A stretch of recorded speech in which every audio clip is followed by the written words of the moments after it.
And there's coming a day, and you're right, where they're not going to go with the redcoats anymore to the stinking, filthy prison. You're right. They're the type of folks that hid in the woods when the Nazis took over Poland and set up the same checkpoints and IDs to have jobs and all of it. You're right. They're people pushed over the edge.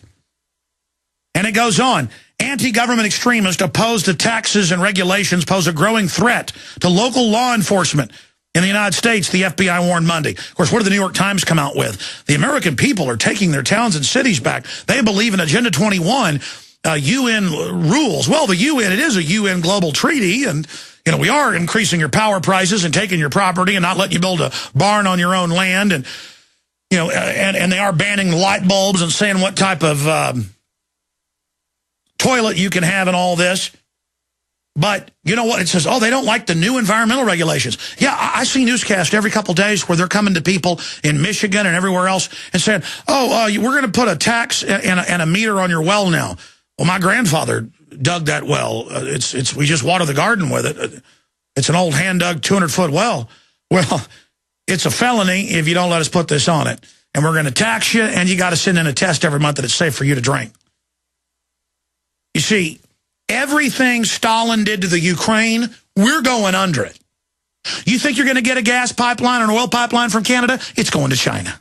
You think you're going to get a coal power plant? It's getting shut down. You think you're going to have a business? They're going to pay major corporations to copy your business and move it to Mexico or China. The name of the game is destroy us. And publicly, the federal government funds Al-Qaeda, the underwear bombers, the shoe bombers, protects Major Hassan, puts Al-Qaeda in Syria, puts Al-Qaeda and the Muslim Brotherhood in Egypt, puts total Al-Qaeda in control of Libya, and then waves their finger at us and says, give your rights up, Al-Qaeda's going to hit.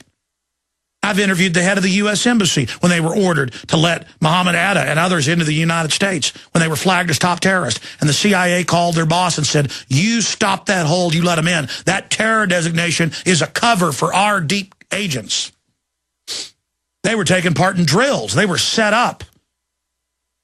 Then it turns out they were trained at U.S. bases. The head of the Defense Language School, Colonel Butler, went public and said, these men, well, at least 4 of them, trained in my class in high-level spy training.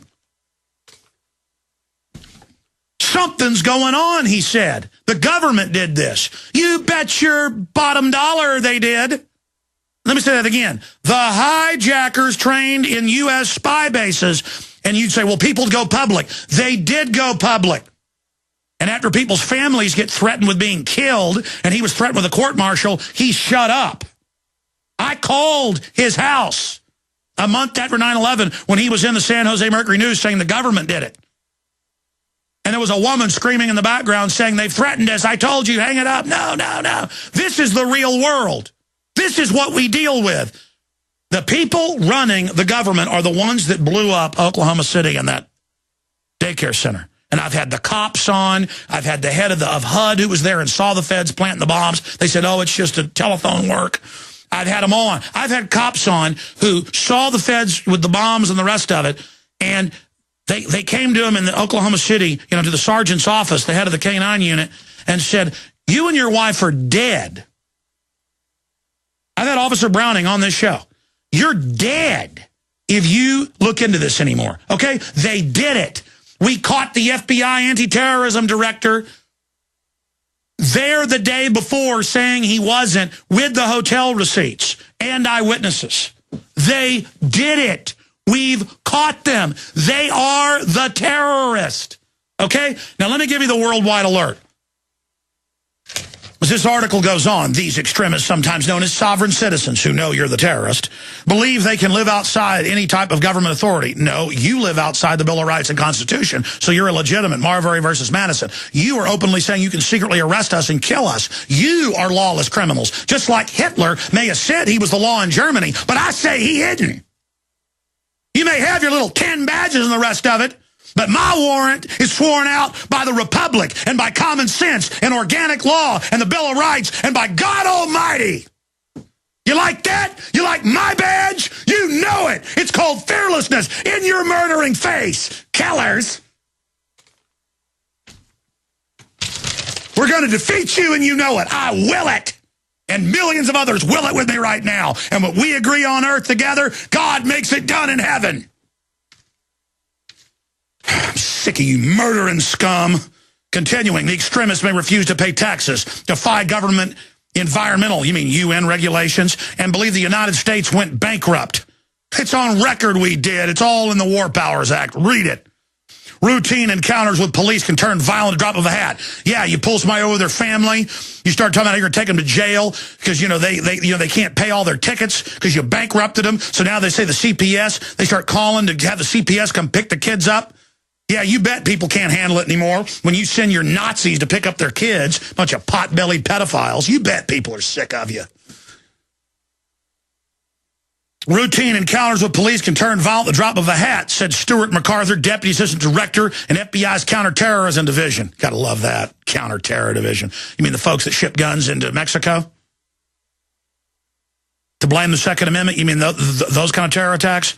We thought it was important to increase the visibility of the threat with the state and local law enforcement. They're getting ready for some new Oklahoma cities to blame us. And they want the cops to go, you did warn us. You care about us. Yeah, we're sorry they hit the local police department daycare center. Don't know how the terrorists found that one. Oh, yeah. And if you're a local cop and catch them, get video, get it out that day, or they'll kill you. They killed a lot of cops and a lot of other people at OKC, and a lot from 9/11. They'll kill you in a minute.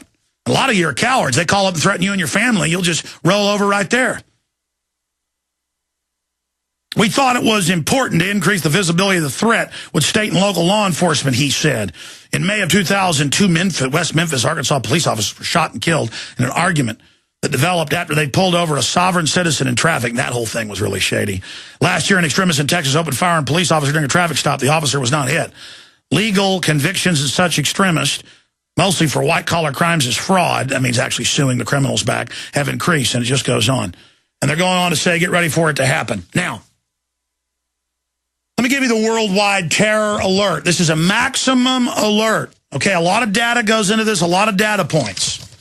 But I can see them gearing up for the new war, all of it, and they're going to want to clamp down on free speech and the rest of it. They know we're getting close to them. InfoWars issues emergency terror alert. Threat of false flag event has never been greater, given the fact that the U.S. and Israel are both yearning for a casus belli to launch an attack on Iran, added to recent history where a staged provocation was considered, and in addition to the innumerable examples of false flags overseen by the Obama administration alone, the threat of staged terror has never been greater. Unlike the plethora of fake terror alerts that former Homeland Security Director Tom Ridge admitted were issued for political propaganda, this one is very serious indeed. And I'm giving you specific threats. U.S. intelligence officials, that's the people doing it, last week upped the rhetoric against Iran during congressional testimony by claiming that Tehran is preparing to launch reprisal attacks inside the United States.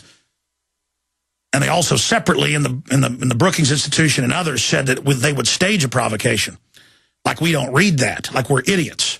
Director of National Intelligence James R. Clapper Jr. cited the alleged Iranian plot to assassinate a Saudi ambassador on U.S. soil as a sign that some Iranian officials, probably including Supreme Leader, have changed their calculus and are now willing to conduct an attack in the United States in response to real or perceived U.S. actions that threaten the regime. Is that why they've laid there even in the region and taken the attacks inside their country?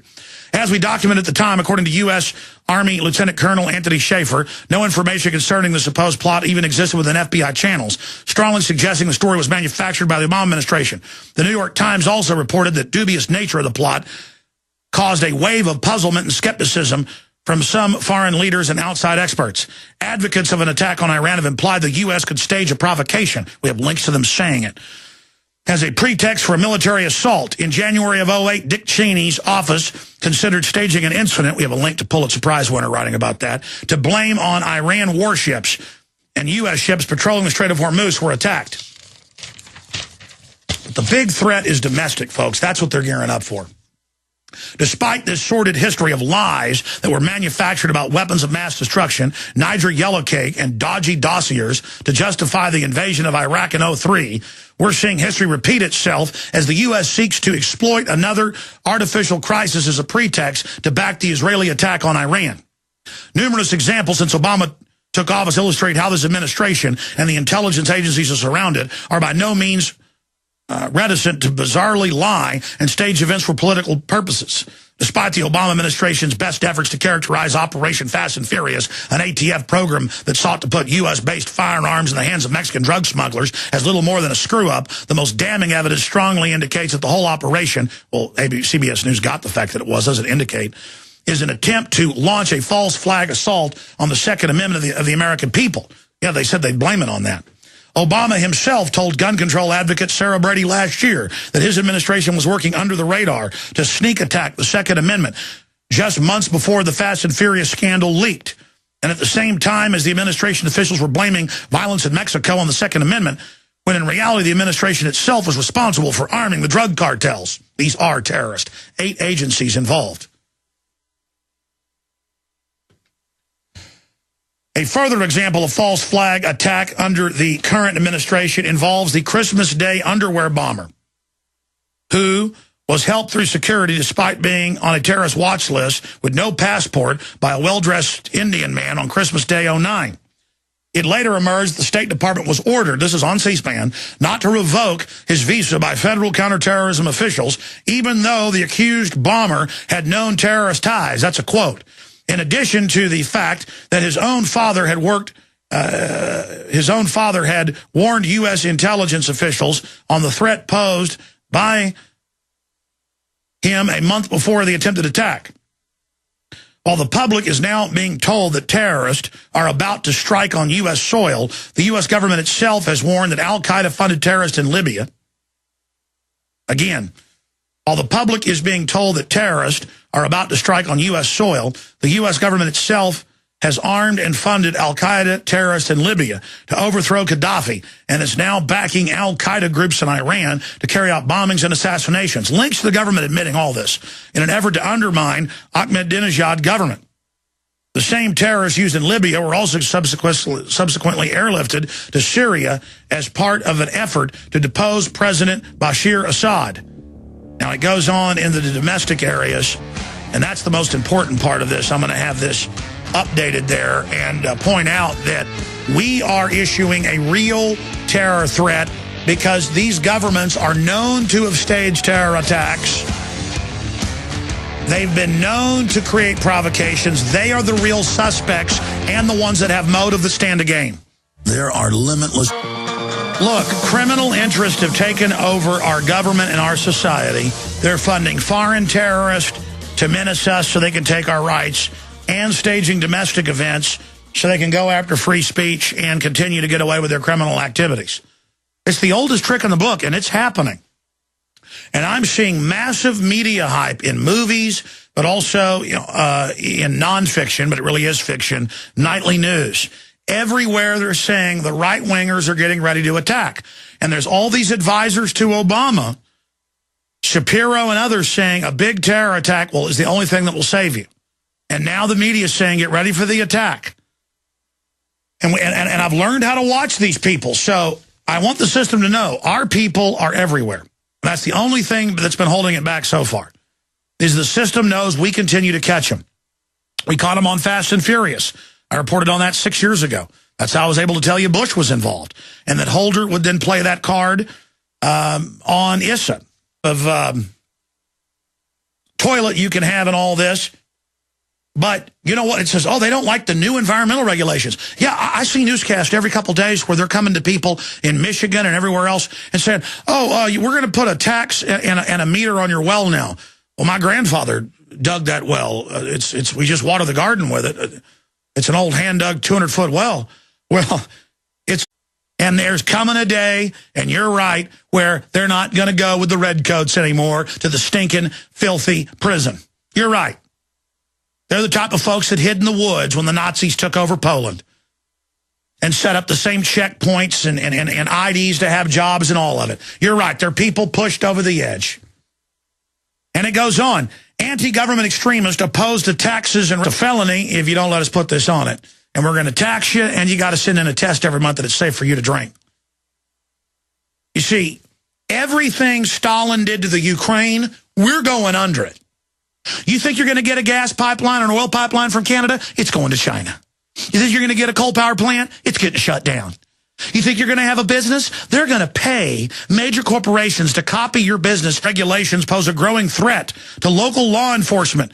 In the United States, the FBI warned Monday. Of course, what did the New York Times come out with? The American people are taking their towns and cities back. They believe in Agenda 21, UN rules. Well, the UN, it is a UN global treaty, and we are increasing your power prices and taking your property and not letting you build a barn on your own land, and and they are banning light bulbs and saying what type of, and move it to Mexico or China.